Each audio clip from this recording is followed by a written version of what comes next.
अगर आप खिड़की के मतलब दरवाजे के पास खड़े हैं तो पीछे से जो आपको ढकेल रहा है, ट्रेन के अंदर की हवा, उसकी स्पीड कम है तो प्रेशर ज़्यादा है, और बाहर की हवा का क्या है कि स्पीड ज़्यादा है, प्रेशर कम है। ये प्रेशर कम होगा, अंदर वाला फेंक देगा, धाए से गिर जाएंगे। तो अक्सर पेपर में सुनते होंगे कि दरवाजे पर लटका व्यक्ति गिर गया और हमेशा के लिए ऊपर उठ गया, ऐसा सुनते होंगे। बर्नौलीज का नियम है ये सबको ध्यान रखिएगा। बस अक्सर देखिएगा इस समय बाइक वाला क्या सोचेगा सर कि अरे तेरी क्या एकदम इसके बगल से गुजारेंगे, सड़क से एकदम बाइक लेके आएगा सब। आजकल बाइक आ गया है ना, पीछे वाला सीटवा एकदम ऊपर कर दिया, और लड़कवा सब क्या करेगा तो अपने बैठ जाएगा और पिछवा लड़की बैठा लेगा और लेके जाएगा। ऐसा लगता है इसे लग रहा है बेचने ले जा रहा है, उसको एकदम ऊपर बैठा लेता है। आजकल की गजब मोटरसाइकिल आ गया है सब। तो इसमें कभी भी किसी तेज चलने वाली गाड़ी से सटा के क्रॉस नहीं करना चाहिए। रीज़न समझिए, ये बस जो चल रहा है ये अपने ही हवाओं को काट के चल रहा है, इसलिए जो इसके अगल बगल की हवाएं हैं उसकी स्पीड बहुत ज़्यादा है, इसलिए यहाँ हवाओं का प्रेशर बहुत कम है। और आप इसके पास से गुजरिएगा ना, यहाँ इसके पास से गुजरिएगा तो जो जिस साइड ये ट्रक है, बस है, उस साइड तो स्पीड ज़्यादा है, वहाँ हवाओं का प्रेशर बहुत कम है। अब क्या करेगा ये ना, यहाँ प्रेशर कम है तो आप इस ओर गिर जाएंगे। रीज़न क्या है कि इधर स्पीड ज़्यादा है, बस के वजह से हवाओं की स्पीड में हलचल हो गई है, स्पीड ज़्यादा हो गया, जिस वजह से वहाँ प्रेशर कम हो गया और ये मार देगा आपको, गिर जाएंगे उस साइड में। तो अक्सर ये चीज़ दिखता है। तो आप लोग को लगता है कि भाई मोटरसाइकिल ये वाला गलती है, अरे भाई वो संभाल के निकाला था लेकिन फिर भी दुर्घटना हो गया। इसलिए आप देखेंगे, कभी भी देखिएगा ट्रेन की दो पटरियों को देखिएगा, जहाँ ट्रेन जाता उनके बीच में काफ़ी जगह रहता है। रियल में यार इतना जगह रहता है कि एक और ट्रेन अट सकती है। जो डबल लाइन की ट्रेन में देखते हैं ना, क्रॉस करती है स्टेशन पे नहीं, बीच में। स्टेशन पे इसलिए करीब बना दिया जाता है कि स्पीड कम रहती है, वहाँ बर्नौलीज वाला नहीं काम करेगा। लेकिन अगर पुल को देखिएगा, दो पुल को दूर दूर बनाया जाता है, या फिर ट्रेन की दो लाइनों को बीच में आपकी एक ट्रेन जा सकती है, तो क्या रेलवे को उतना फालतू ज़मीन था, सटा के नहीं बना देता? उसको जान रहा था कि सटा के बना देंगे, वो बर्नौलीज का नियम लगेगा, लड़ जाएगी ट्रेन। कैसे लड़ जाएगी देखिए ध्यान से, पानी वाली जहाज़ कैसे लड़ जाएंगी सब। यहाँ समझिएगा बर्नौलीज का पर में ये जहाज़ चल रही है, इस जहाज़ की वजह से इधर की जो पानी है उसका स्पीड बढ़ गया है, तो यहाँ का प्रेशर घट गया है। और देखिए यहाँ भी स्पीड बढ़ गया इस साइड में, तो यहाँ का भी प्रेशर घट गया है। इस जहाज की वजह से इधर का पानी का स्पीड हलचल हो गया है, यहाँ का प्रेशर घट गया है। अब इस वाली बोट का देखेंगे तो इधर में भी प्रेशर ज़्यादा है। अब आप बताइए, सॉरी इस स्पीड ज़्यादा है, आप बताइए सबसे ज़्यादा स्पीड पानी में कहाँ होगा? अंदर में, क्योंकि ये वाला स्पीड और ये वाला स्पीड लगभग पानी का स्पीड मैच कर जाएगा। तो यहाँ अंदर इन दोनों के अंदर के पानी का स्पीड बढ़ जाएगा। अब बर्नौली साहब क्या बोले थे कि जैसे स्पीड बढ़ाइएगा प्रेशर घट जाएगा, तो जो प्रेशर इसको उधर ढकेला था और इसको इधर ढकेला था वही प्रेशर घट जाएगा, पर दोनों आके लड़ जाएंगे सर। ये दोनों आके क्या हो जाएंगे? आपस में लड़ जाएंगे। इसलिए देखिएगा जब भी नाव लड़ती है ना तो पीछे की ओर से लड़ती है, क्योंकि मेन स्पीड जनरेट हो रहा था पीछे से, और बीच के एरिया में इतना ना पानी को हौड़ दिया, सब देहात में क्या बोलते हैं हौड़ देना, तो हौड़ दिया सब की स्पीड बढ़ गया। स्पीड बढ़ने से प्रेशर घट जाता है, आपस में लड़ जाती है। इसलिए दो ट्रेन को, दो जहाज़ों को, दो किसी भी गतिशील चीज़ों को थोड़ी सी दूरी पर रखना चाहिए, वरना बीच की हवाओं का स्पीड बढ़ जाएगा, प्रेशर घटने से ये सब आपस में सट के लड़ जाते हैं सब। आप गेम उसमें देखते होंगे क्रिकेट में स्विंग कराना, आजकल एक तो आ गया स्विंग कराता है। कैसे बॉल स्विंग कैसे करती है? देखिए ध्यान से, कोई भी बॉल होता है अगर, तो उसके चारों ओर क्या करती है, हवाएं एक प्रेशर लगाई रहती हैं, जिस वजह से वो बॉल आराम से जाता है। लेकिन बताइए अगर ये प्रेशर हट जाए तो क्या बॉल आराम से जाएगा? डगमगा जाएगा। इसी डगमगा जाने की क्रिया को हम कहते हैं स्विंग कर जाना। अब जब बॉल को आप नचा के तेज़ी से फेंकेंगे तो अपने अगल बगल की हवाओं को वो गतिशील कर देता है, और जैसे हवाएं गतिशील हो गई, हवाओं का स्पीड बढ़ गया, तो हवाओं द्वारा लगाए जाने वाला प्रेशर घट जाएगा। अब जो बॉल है वो क्या करने लगेगा? स्विंग करने लगता है, वो हल्का सा हवा में स्विंग करता है। जैसे देख रहे हैं ना, ये स्विंग कर रहा है यहाँ पर इस तरह से, और ये भी ये स्विंग कर रहा है। तो ये स्विंग कराना आजकल तो एक कला हो गया है क्रिकेट की दुनिया में। अब जो सबसे मेन इंपॉर्टेंट आ जाता है भाई साहब, जहाज। जहाज कैसे उड़ जाता है? जहाज के बारे में आप प्लेलिस्ट पे जाइएगा, देखिएगा, हर एक चीज़ बताए हैं कि कैसे पाठ पुर्जा क्या काम करता है। यही बचा हुआ था कि इसको लिफ्ट कैसे मिलता है। तो देखिए, जहाज के सरफेस को इस तरह से बनाया जाता है कि ये ऊपर का एरिया राउंड कर दिया जाता है। देखिए इस शेप में रहता है जहाज, जिसे हम लोग अगले भाग को हम लोग कहते हैं स्लेट। ये पढ़ाए हैं लोग स्लेट। जो पीछे से इसे लटका हुआ दिख रहा है वो आपका फ्लैप है, ऊपर खुलेगा स्पॉइलर हो गया, ये रडर पैडल हो गया, एलिवेटर हो गया, यहाँ पे पीछे वाले हिस्से होते हैं सर, यहाँ एलिरोन होता है जो दाहिने बाएं मोड़ने में मदद करता है। अभी मेन हम बात करने जा रहे हैं ऊपर ये विंग्स के हिस्सा को। जहाज़ों के विंग्स को इस तरह से डिज़ाइन किया जाता है ना कि ऊपर का एरिया ज़्यादा हो जाए और नीचे का एरिया कम हो जाए। यहाँ देखिए आपको स्पष्ट दिख रहा है। अगर ये निचला एरिया देखेंगे, नीचे का हिस्सा, तो ये एकदम स्ट्रेट लगभग स्ट्रेट गया है, दिख रहा है, ये लगभग स्ट्रेट गया है। और ऊपर का एरिया हल्का सा कर्व है, कर्व। तो कर्व होने की वजह से ऊपर का एरिया ज़्यादा है।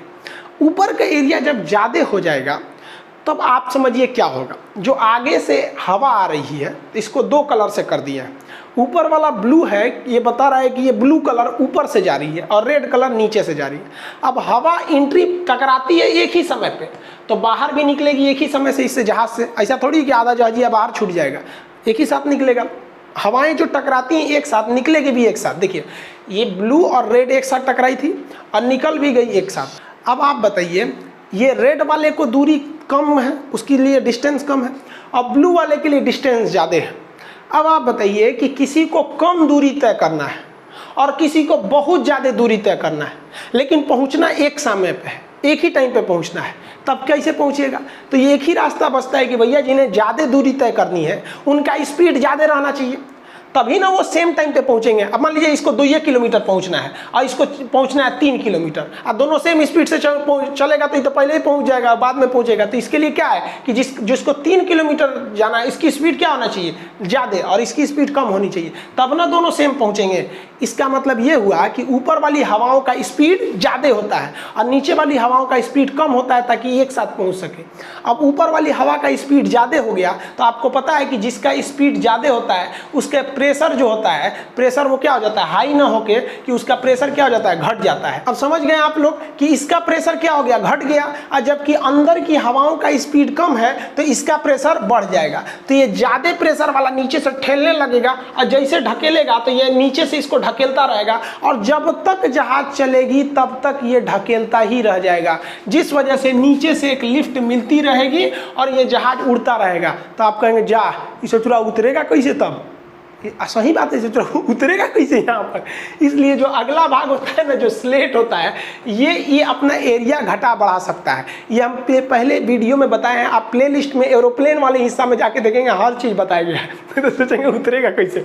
इसलिए जो बाज होता है ना, चील का हुआ बाज, और बाज जब उड़ता है चील, तो उड़ने के बाद अपना एरिया इस तरह कर लेता है कि ऊपर का पंख को फुला लेता है और नीचे का घटा लेता है। बस हवाएं, ऊपर का प्रेशर घट जाता है, नीचे का ज़्यादा, आराम से उड़ते रहता है। तो आप लोग भी विद्यार्थी जीवन में यदि ऊंचा मकाम चाहते हैं, आप चाहते हैं कि बाज की तरह ऊंचाई उड़ान भरे, तो आपको इन तितलियों का साथ छोड़ना पड़ेगा, वरना तितलियों के साथ घूमते रह जाएंगे ना तो ऐसी परिंदों की तरह रह जाएंगे, बाज नहीं बन पाएंगे जो समाज में आप ऊंचा मुकाम पा सके। इसलिए याद रखिएगा, तितलियों का साथ छोड़ दीजिए। तो आप ये समझ में आ गया बर्नौलीज का थ्योरी कैसे उड़ जाता है। अब बताइए, ऐसे जहाज का मुंह बना देगा चौकी ऐसा, तो उड़ पाएगा? नहीं उड़ेगा। यही था बर्नौली का सिद्धांत यहाँ पर। अब एक बात बताइए, एग्जाम में ऐसा थोड़े पूछेगा कि आप क्या पढ़ के आए हैं, आप सीधा पढ़ के गए हैं तो उल्टा पूछेगा, पूछ सकता है कि नहीं?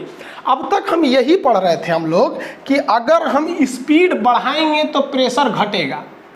एक बात बताइए, इससे मतलब ये भी तो हो सकता है कि एग्जाम में पूछ दे कि अगर प्रेशर में बढ़ा दें, दबाव बढ़ा दें, तब क्या होगा? तब तो स्पीड घट जाना चाहिए। घटेगा कि नहीं घटेगा? तो स्पीड घट जाना चाहिए। तो देखते हैं लोग, घट जाना चाहिए। ऐसे सामान्य जीवन में जो झील होता है ना, झील में बहुत ज़्यादा पानी होता है, और पानी ज़्यादा के होने की वजह से झील का पानी जो होता है प्रेशर ज़्यादा लगाता है, इसलिए स्पीड कम होती है। सही बात है, झील के पानी का स्पीड कम होता है। और अगर तालाब देखिएगा तो तालाब के पानी में क्या होता है भैया? प्रेशर ज़्यादा नहीं होता है, तो स्पीड भी, तालाब का पानी छलकते रहता है। कहते हैं ना कि मोहब्बत करने वाला ज़िंदगी भर कुछ नहीं कहता, ये दरिया शोर करती है, समंदर कुछ नहीं कहता, क्योंकि समंदर का प्रेशर ज़्यादा है, इसलिए स्पीड क्या है? कम है। समझ आए कि नहीं? समंदर बहुत बड़ा होता है। दुनिया में महासागर और सागर उसी को कहेंगे जो आपस में कनेक्टेड है। कनेक्ट नहीं रहेगा तो सागर नहीं कहलाएगा। जैसे कैस्पियन सागर नहीं है, वो झील है। आपस में कनेक्ट है तभी वो सागर है। जैसे अरब सागर कनेक्टेड है बंगाल की इससे, हिंद महासागर से, वो आगे जाके आपका लाल सागर सुएज नहर पार करके, भूमध्य सागर, वो जिब्राल्टर पार करके अटलांटिक में, जब तक कनेक्ट है तब तक सागर कहलाएगा। अराल सागर है, झील नहीं, वो झील है, नाम भले सागर है, नाम रख देने से थोड़ी हो जाता है। कनेक्ट है तो सागर, और उसमें बहुत बड़ा है तो महासागर, थोड़ा छोटा हुआ तो सागर। झील क्या होता है, एक बहुत बड़ा एरिया होता है झील, जिसके पानी का मेन सोर्स जो होता है ना ज़मीन के अंदर से होता है, वो वर्षा जल पर निर्भर नहीं होता है, तो वो झील कहलाता है। और ये अगर छोटा मोटा है तो ये क्या हो जाता है, तालाब। और इससे भी छोटा अगर ले जाइएगा तो फिर हो जाएगा गड़ाहा, ये तो और छलकते रहता है। और उससे छोटा ले जाएंगे गड़ही, और गड़ही से छोटा ले जाएंगे तो फिर गुप्पी हो जाएगा। आदमी गोली खेलता था बचपन में, वो गुप्पी में झगड़ा हो जाता तो थूक देता था आदमी, नहीं तो गुप्पियाँ फोड़ देता था। तो ये अलग चीज़ है ये वाला। तो आप, आई होप आप बर्नौलीज का पूरा थ्योरम समझ गए होंगे कि बर्नौली से आप क्या करना चाह रहे थे। इससे एग्जाम में हमेशा पूछता है, हालांकि यही पूछता है कि बर्नौली का सिद्धांत किस पर आधारित है, तो ऊर्जा संरक्षण पर। किसी को कोई दिक्कत नहीं, एक भी क्वेश्चन इससे छूटना नहीं चाहिए। देखिए एनटीपीसी दिसंबर में है, हम आप लोग के लिए डेली फिजिक्स का एक टॉपिक आके क्लियर करते रह जाएंगे। समझ में आ गया कि नहीं आ गया? अब जैसे मान लीजिए कल कोई और टॉपिक बता देंगे, आप केवल ईमानदारी से इस टॉपिक को पढ़ लीजिए। आपको कहते हैं ना कि आपको कोई दिक्कत नहीं आने वाला। आप मन करे तो एग्जाम्पल जो है उसका स्क्रीनशॉट लीजिए या कॉपी में लिखिए, जैसे कीजिए। हाँ, अगर कॉपी में एक सिस्टमेटिक वे में जाना चाहते हैं तो इसके आपका प्ले स्टोर पर एप्लीकेशन अवेलेबल है, खान सर ऑफिशियल के नाम से। उसका सिस्टमेटिक होगा। देखिए पॉलिटी जो बैच लाए थे हम, आपको ऑफर दिए भी थे, उसमें बोले थे एडमिशन लेने के लिए 2 लाख पे क्लोज हो गया।